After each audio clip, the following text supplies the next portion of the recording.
할렐루야. 5월 25일 화요일 새벽 기도를 시작하도록 하겠습니다. 사도신경으로 우리의 신앙을 고백하시겠습니다.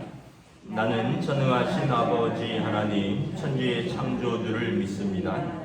나는 그의 유일하신 아들 우리 주 예수 그리스도를 믿습니다. 그는 성령으로 잉태되어 동정녀 마리아에게서 나시고 본디오 빌라도에게 고난을 받아 십자가에 못 박혀 죽으시고 장사된 지 사흘 만에 죽은 자 가운데서 다시 살아나셨으며 하늘에 오르시어 전능하신 아버지 하나님 우편에 앉아 계시다가 거기로부터 살아있는 자와 죽은 자를 심판하러 오십니다. 나는 성령을 믿으며 거룩한 공교회와 성도의 교제와 죄를 용서받는 것과 몸의 부활과 영생을 믿습니다. 아멘.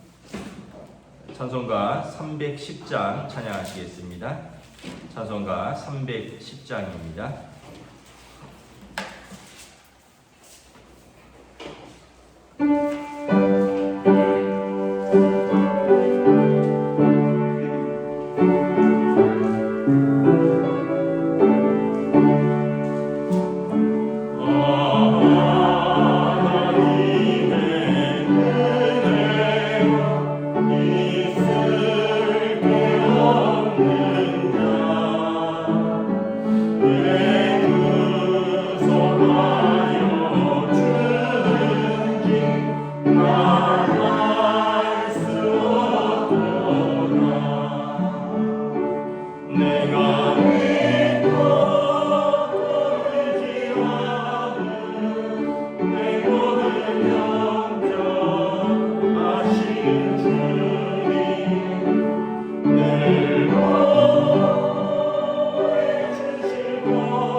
구약성경 출애굽기 21장 28절부터 36절까지 말씀입니다.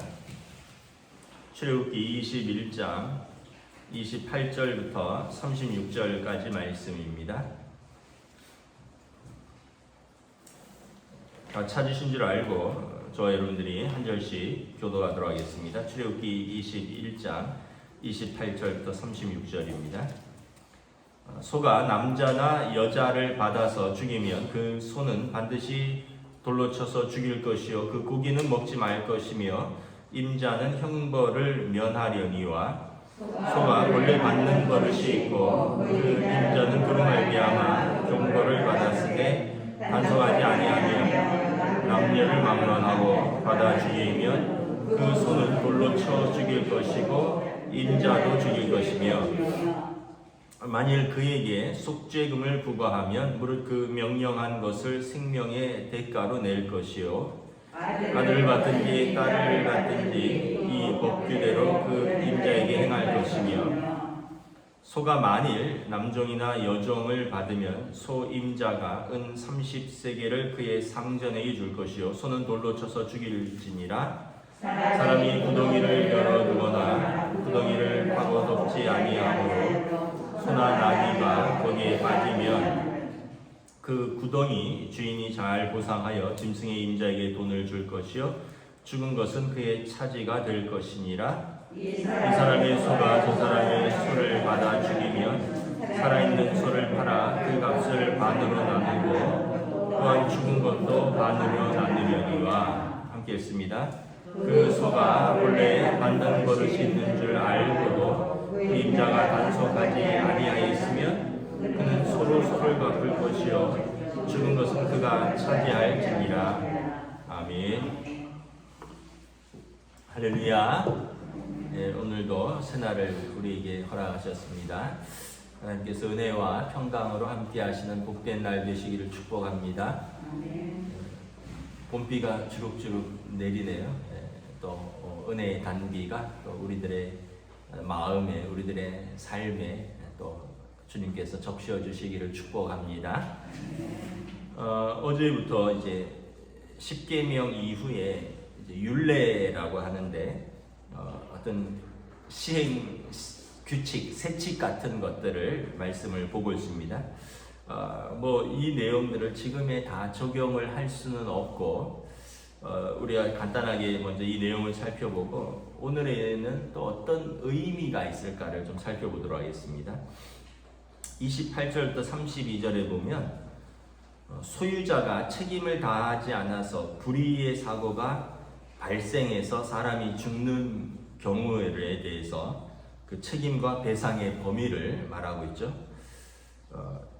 예를 들어서 소가 사람을 받아서 죽였는데 우발적으로 일어난 사고라면 소 주인이 고의로 살인한 것이 아니기 때문에 사형을 면제받고, 근데 원래 소가 받는 버릇이 있어서 충분히 예방할 수 있음에도 미리 조치를 취해서 사람이 죽는 경우에는 소 주인이 그 생명에 대한 책임을 진다는 거죠.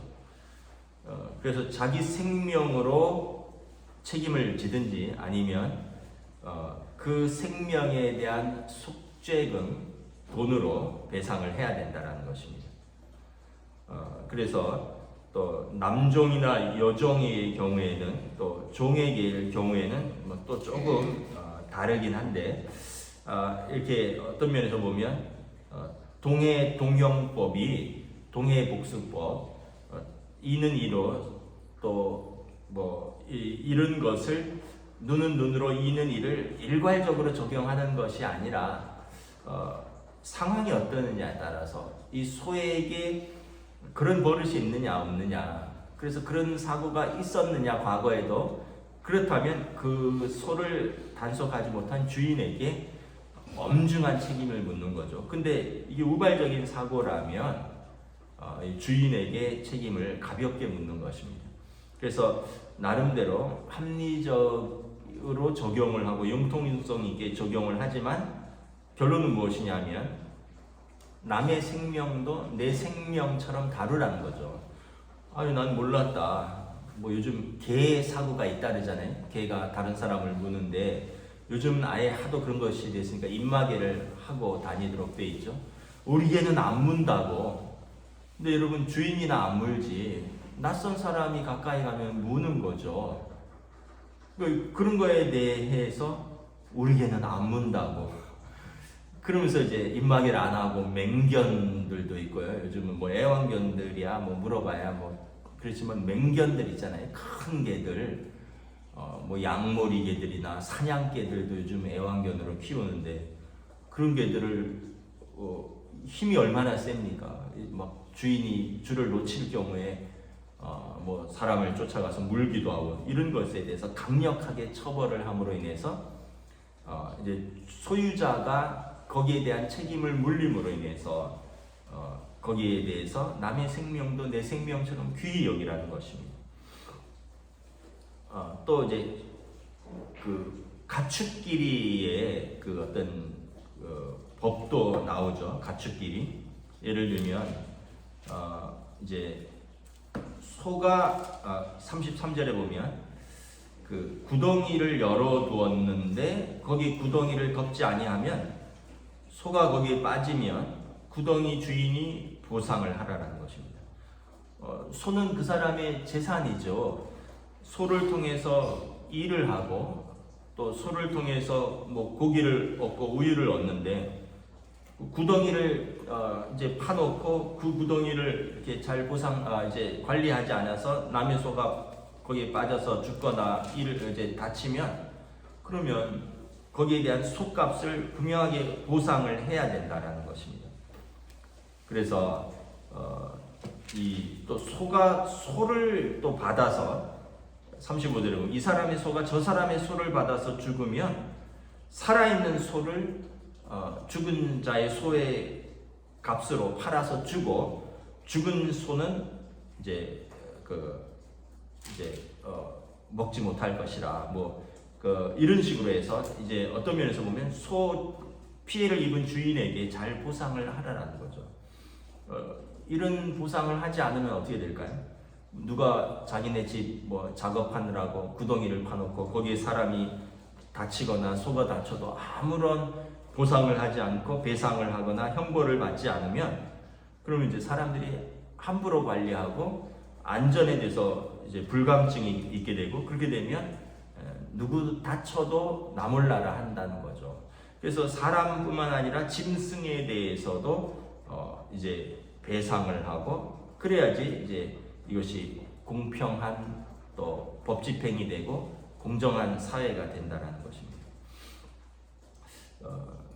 하나님께서 어떤 인간과의 관계 속에서 이제 일어나는 모든 일들을 다 다룰 수는 없지만 몇 가지 율례의 경우를 통해서 오늘도 우리에게 생명을 귀히 여기고 다른 사람의 재산을 귀히 여겨야 된다. 그렇지 않으면 당신의 생명도 당신의 재산도 귀히 여김을 받지 못한다는 것을 알려주는 것입니다.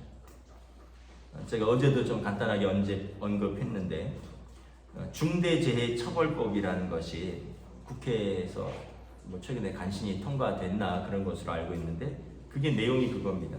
소유자가 책임을 다하지 않아서 불의의 사고가 발생해서 사람이 죽는 경우죠. 오늘 본문에서처럼 우리나라의 산재 사고가 여러분 1년에 한 1000명 가까이 죽는 것으로 알고 있습니다. 산재 사고로 산업 현장에서 말씀드렸다시피 일을 하다가 떨어져서 죽거나 기계에 끼어서 죽거나 어떤 중장비에 치여서 죽거나 어떤 맞아서 죽거나 사람에게 맞아서 죽는 게 아니라 어떤 중장비라든가 기계.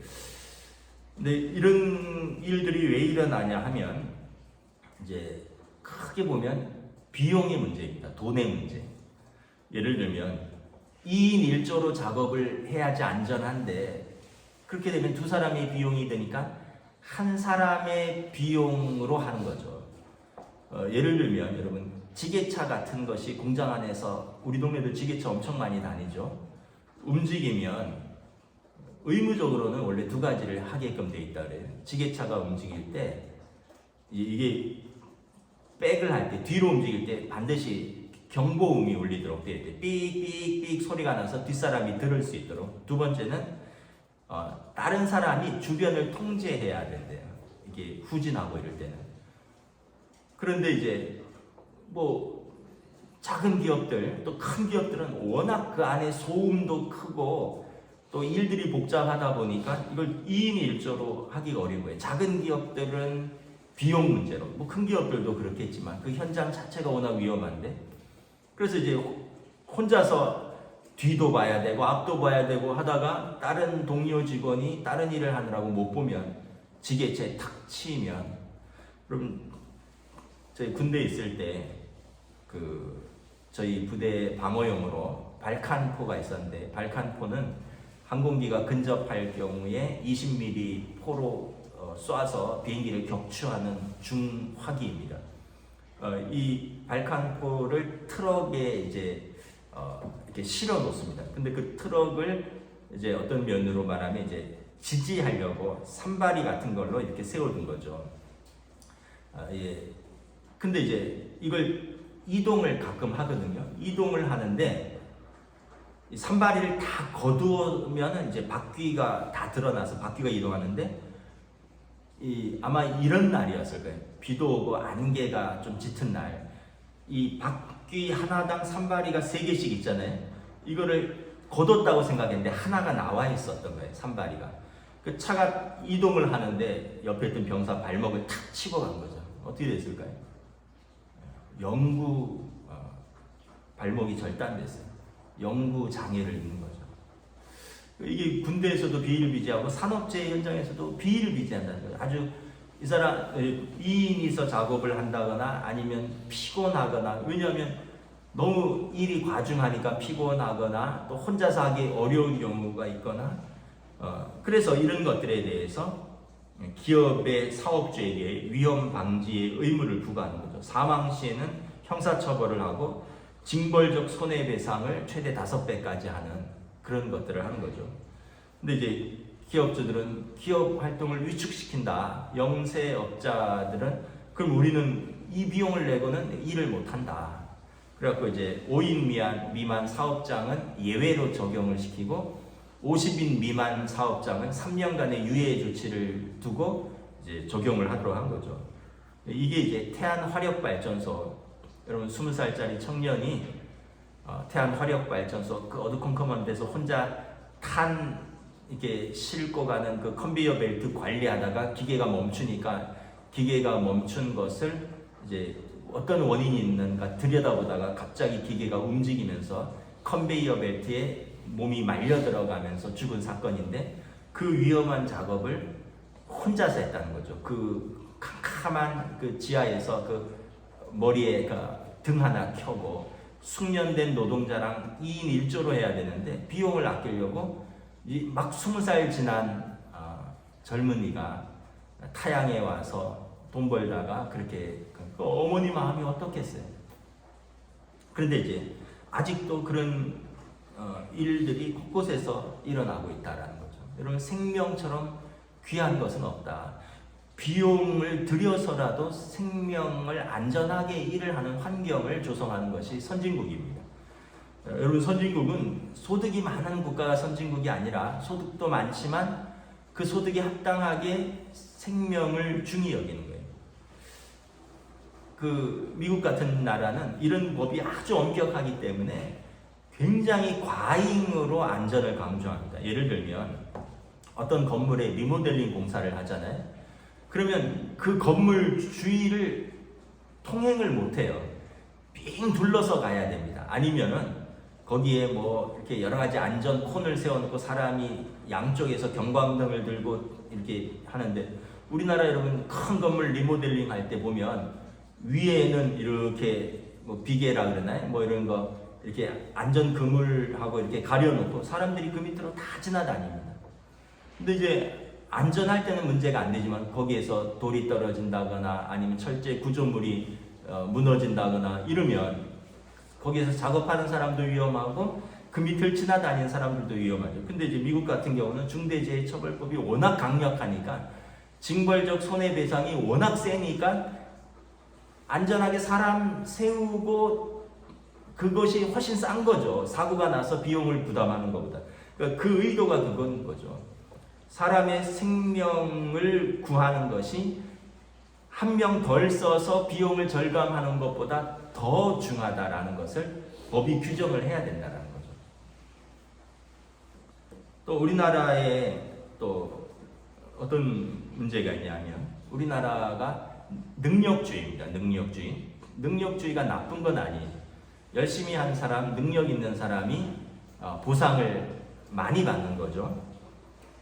예를 들면 이런 겁니다. 정규직과 비정규직은 임금 차이가 거의 2배 가까이 나갑니다. 예를 들면 요즘 대기업의 평균 연봉은 3,800만 원이라고 합니다.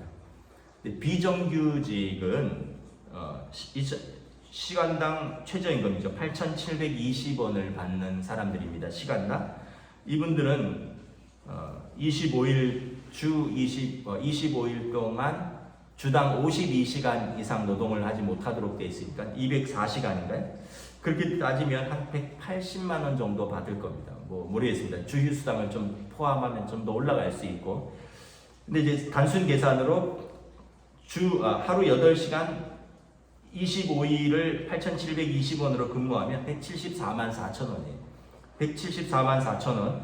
그냥 계산하기 좋게 주휴수당 포함해서 180만 원 잡고 곱하기 12 하면 2천만 원 정도 될까요? 그러니까 대기업은 초봉이 3,800만 원이고 IT 업계 같은 경우는 초봉이 지금 5천에서 6천 같은 경우고. 그러니까 이게 능력주의인 거죠. 사람들이 얘기를 하는 거예요. 너네도 좋은 대학 나와서 좋은 기업 들어가지 그러느냐. 좋은 기업이라는 게 안정적인 소득을 보장해주는 그런 대기업들 또는 주요 공기업들 내지는 공무원들이죠. 공무원들은 소득은 처음에는 많지 않지만 안정적으로 정년이 보장되는 거죠. 근데 이제 중소기업 같은 경우는 이제 거기에 대해서 훨씬 이제 대기업에 비해서 한 70% 이하로 떨어질 것이고 또 거기에서 비정규직은 또 거기에서 한 70%로 떨어질 것이고 소득 격차가 이렇게 많이 난다는 거죠. 그러니까 이 우리나라의 아주 잔인한 임금 체계인 겁니다. 저희 대학 다닐 때만 해도 고등학교에서 대학을 가는 확률이 비중이 25% 정도였습니다. 4년제 대학 가고 전문대 대학까지 포함해서 한 25% 정도 또는 30% 대학을 갔습니다. 그러니까 25%에서 30%가 대학을 가서 이 사람들이 이제 쉽게 얘기하면 이제 이 안정적인 직장을 찾는 데는 큰 어려움이 없었습니다. 근데 지금은 대학 진학을 어떻게 하느냐 하면 91%가 대학 진학을 합니다. 전국에 대학이 너무 많아서 대학 가려고 그러면 다 갈 수가 있어요. 91%가 대학을 가요. 그러다 보니까 91%가 나 대학 졸업생인데 안정적인 직장을 찾아야 될 거 아니에요. 그런데 안정적인 직장은 제한되어 있고 그러니까 이전에는 한 25%에서 30%가 대학을 나와서 그 안에서 나름 안정적인 직장을 찾고 좀 약한 기업들이 있다면 이제는 91%가 대학을 나와서 다 마음에 그 91%가 다 안정적인 직장을 찾고 또 그렇지 못한 사람들은 낙심하고 그래서 여러분 원청과 하청이라는 게 있는데 똑같은 일을 해요. 한 사람은 자동차의 왼쪽 바퀴를 조이고 한 사람은 자동차의 오른쪽 바퀴를 조입니다. 그러나 원청 근로자는 아까 얘기했듯이 한 4천만 원 받는다면 하청 근로자는 2천만 원 받는 거죠. 이게 정규직과 비정규직, 원청과 하청의 비극적인 슬픔인 겁니다. 그러니까 우리나라가 지금 여러 가지가 좀 극단을 달리고 있는 거죠. 그래서 좀 어떤 면에서 좀 국가가 이런 것들을 보완을 좀 해야 된다라는 것입니다. 국가가 보완을 해야 된다. 우리나라처럼 자영업 비율이 높은 나라가 없습니다. 우리나라가 자영업 비율이 세계에서 굉장히 높은 나라입니다. 은퇴하면 다 자영업으로 뛰어드니까. 그런데 이번에 코로나 같은 경우는 이제 재난 보조금 같은 게 나가잖아요. 국가가 안전 때문에 영업을 제한을 하고 또 제한을 뒀기 때문에 거기에 대해서 보상을 하는데 제가 이런 댓글들을 읽어보면 또 받는 분이 있고 못 받는 분이 있고 또 대상이 아닌 분들이, 그러니까 못 받는 사람들은 또 불만이 되게 많은가 봐요. 또 받는 사람들은 국가가 닫으라 하고 국가가 5인 이상 모이지 못하라고 해서 제한했으면 국가가 보상하는 거 맞지 않느냐. 그런데 받지 못하는 사람들은 누구는 주고 어느 기업은 주고 어느 기업은 안 주고 어느 직종은 주고 어느 직종은 못 주고, 그래갖고는 이것도 참 말이 많은 것 같더라고요. 이런 것들을 제도적으로 잘 다듬는 것이, 이 불편부당함이 없이 잘 다듬는 것이 이제 이게 선진국인 거죠. 선진국의 복지체제. 뭐 옛날 얘기지만 저희 대학 다닐 때만 해도 학문의 본질이 좀 살아 있었습니다. 대학의 본질이 무엇입니까? 배우고 또 학문과 교양을 익히고 기술을 습득하고 이런 것이 대학 본질이잖아요. 지금은 그런 것들은 없습니다. 지금은 아까도 얘기했지만 91%가 대학을 가다 보니까 벚꽃 피는 순서대로 이제 앞으로 대학 문을 닫는다고 남쪽 수도권에서 멀리 있는 대학부터 구조조정이 일어날 것입니다. 그러다 보니까 막 이제 정원을 축소해야 되고 학과 통폐합들이 일어나는데, 취직에 도움이 안 되는 과들은 뭐 융합이라는 이름으로 없어져 버려요. 철학과 이런 과들은 이제 없어지는 추세입니다. 그러니까 저희 대학 다닐 때는 해도 전국 대학 수석은 서울대 물리학과를 갔었어요. 서울대 물리학과. 지금은 그런 거는 없습니다. 의대 가야죠. 의사 돼야지. 전국 수석이 왜 물리학과를 갑니까? 지금은 서울 의대, 서울 수도권, 서울과 수도권에 있는 의대 가고요. 그 다음에 지방의 의대 다 돈 다음에 그 다음에 서울 공대 갑니다. 그만큼 이제는 사람들이 순수 학문에 대해서 이제 그 현실적이 된 거죠. 서울대 물리학과는 지금 굉장히 인기가 없어요. 서울대 철학과 인기가 없어요. 옛날에 정치하는 분들 중에 서울대 철학과 출신들이 많았고, 전국 수석 중에 이과 수석은 물리학과 가고, 이런 어떤 낭만적인 시대가 있었는데 지금 그렇지 않다는 거죠. 아마 부모가 너 미쳤느냐고, 그 점수로 왜 물리학과를 가느냐고 그럴 겁니다. 그래서 지금 이렇게 좀 뭔가 좀 많이 비정상이 돼가고 있는 것 같아요. 지방에는 청년들이 지금 없어요. 지방에는 청년들이 없어서 대도시로 서울로 계속 올라옵니다. 지방에 왜냐하면 일자리가 없기 때문에 그렇습니다. 서울로 다 올라오니까 수도권은 주택이 과밀되고 주택값이 한없이 오르고, 이제 서울에서는 수도권에서는 살기가 그만큼 어려워지고, 지방은 지방대로 살기가 어려워지고, 참 어떻게 풀기 어려운 문제들이 많이 있는 거죠. 뭐 제가 이런 걸 다 말씀을 드릴 수는 없지만 그냥 제가 느낀 것을 좀 말씀을 드렸는데, 우리가 좀 이런 마음을 가져야 될 것 같아요. 하나님의 마음을 가지고 좀 따뜻한 시선과 긍휼한 마음으로 살아야 된다. 아유, 공부 못해갖고 저런 일을 하냐, 이런 게 아니라, 여러분, 그거는 성도의 입에서 나올 소리가 아닌 거죠. 긍휼한 마음을 가지고 항상 가족이라고 생각해야 됩니다. 저 사람의 생명이 귀하면 나의 생명이 귀하면 저 사람의 생명이 귀하고, 내 자녀가 그런 힘든 일을 하고 어려운 일들을 하고, 내 자녀가 그래서 적은 임금을 받아오면 얼마나 부모가 속상하겠습니까? 저 사람도 힘들겠구나, 어렵겠구나, 속상하겠구나, 그런 마음을 가져야지, 나는 그렇게 안 살았는데 너희들은 뭐 물론 능력주의 시대니까 그런 말들을 하긴 하겠지만, 그런 말들은 합당치가 않다라는 것입니다. 그래서 오늘 말씀 내용들을 이렇게 율법을 쭉 보면, 남의 생명도 내 생명처럼 귀히 여기고, 남의 재산도 내 재산처럼 귀히 여기고, 그리고 책임을 다하지 않아서 사고가 발생해서 죽거나 다친다면 거기에 합당한 보상을 하고 형벌을 받아야 한다. 이것이 4,500년 전에 율법으로 규정을 해놓은 것이죠. 오늘날에도 잘 안 지키고 있는 거죠.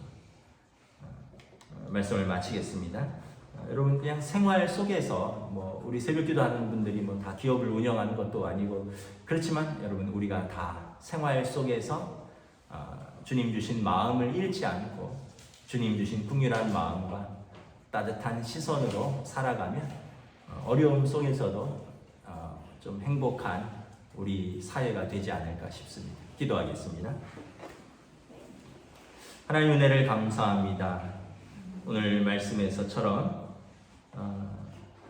어떤 불의의 사고 가운데서 우연히 일어난 사고도 있고 소유자가 책임을 당하지 않아서 일어난 사고도 있고 그 사고로 인해서 사람이 생명을 잃을 수도 있고 또 짐승이 다치거나 죽을 수도 있고 그러한 경우에 대한 어떤 보상과 합당한 형사처벌과 보상을 통해서 소유자는 주의 의무를 게을리하지 아니하고 또 누군가에게 손해를 입히고 피해를 입혔다면 합당하게 보상할 것을 말씀하고 있습니다. 오늘 우리 사회가 소득은 높아졌는데 왜 이렇게 어려운가? 예전보다는 소득은 말할 수 없이 높아졌는데 왜 이전보다 더 힘들다고 하는 사람들이 많은가? 빈익빈 부익부의 격차가 더욱 벌어지고 대학 졸업한 청년들의 수는 이전에 비해서 얼마나 많아졌는데 그 청년들이 갈 곳이 없고 또 그 청년들도 능력주의에 의해서 절망하고 또 좌절하고 낙심하고 이러한 것들을 보면서 우리가 다 감당할 수는 없지만 정치인들이 지혜를 모아서 법률과 제도를 정비하고 복지를 잘 갖출 수 있는 우리나라도 선진국의 반열에 이를 수 있는 소득만 높은 나라가 아니라 사람을 배려하고 또 사람을 귀히 여기고 생명을 귀히 여기는 우리나라가 될 수 있기를 원합니다. 나아가서 우리들 또한 우리들의 삶의 자리에서 이웃들에게 우리 주변의 사람들에게 따뜻한 마음과 따뜻한 시선을 잃지 않고 주님 주시는 마음으로 우리가 함께 서로를 살피며 긍휼히 여기며 살아가는 귀한 주의 백성들로 인도하여 주시옵소서. 감사를 드리오며 우리 주 예수 그리스도의 이름으로 기도드리옵나이다. 아멘. 하늘에 계신 우리 아버지, 아버지의 이름을 거룩하게 하시며 아버지의 나라가 오게 하시며 아버지의 뜻이 하늘에서와 같이 땅에서도 이루어지게 하소서. 오늘 우리에게 일용할 양식을 주시고 우리가 우리에게 잘못한 사람을 용서하여 준 것 같이 우리 죄를 용서하여 주시고 우리를 시험에 빠지지 않게 하시고 악에서 구하소서. 나라와 권능과 영광이 영원히 아버지의 것입니다. 아멘.